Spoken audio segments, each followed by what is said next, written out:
किसी गरीब के बच्चे को, किसी मेरिटोरियस छात्र को जो अपनी योग्यता, अपनी क्षमता से आगे आना चाहता है, उसको नियुक्ति नहीं मिल पाती थी।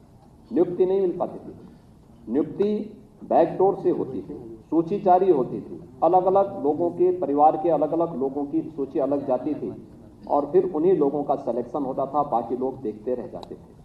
युवा आत्महत्या करने के लिए मजबूर होता था। इस प्रक्रिया को पूरी सख्ती के साथ रोका गया। जो भी इस प्रकार की बेईमानी में लिप्त थे उनके खिलाफ कार्रवाई की गई। स्वाभाविक रूप से जिन लोगों ने कभी अच्छा किया ही नहीं, तो जब अच्छा होगा तो उनको बुरा तो लगेगा ही, क्योंकि वे एक्सपोज हो रहे हैं और इसलिए दुष्प्रचार का भी सहारा लेते हैं। तमाम दुष्प्रचार करेंगे, तमाम प्रकार के अनर्गल प्रलाप करेंगे। उनसे ही पूछा जाना चाहिए जब उनकी सरकारें थी तब क्या कर रहे थे, क्यों नहीं भर्ती की प्रक्रिया पारदर्शी तरीके से संपन्न हो पा रही थी और क्यों बार बार न्यायपालिका को इन भर्ती की प्रक्रियाओं को रोकना पड़ा था।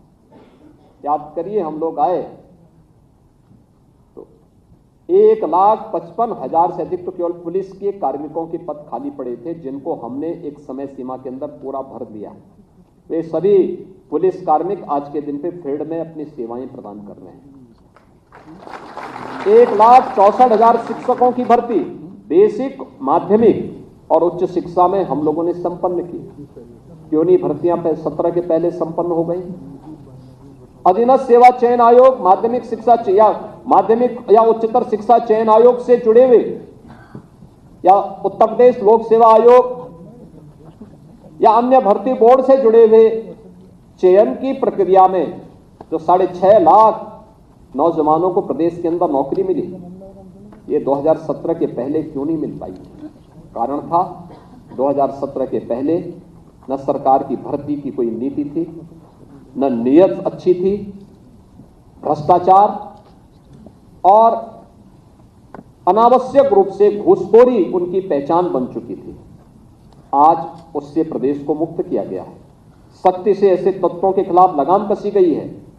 तो स्वाभाविक रूप से जब गिरोह का कोई व्यक्ति परेशान होगा तो गिरोह के सरगना को तो परेशान होना स्वाभाविक है, और वो परेशान होंगे तो कुछ न कुछ तो बोलेंगे। भाई हमने देखा बड़े बड़े डकैत और अपराधी जब पकड़े जाते हैं वो कभी नहीं कहता साहब मैं इसमें दोषी हूं। वो अभी अंतिम दम तक, जब तक उसको प्रमाण नहीं दिखा दिया जाता है कि देखो भाई तुमने ये कृत्य किया, वो कहता साहब मैंने नहीं किया है।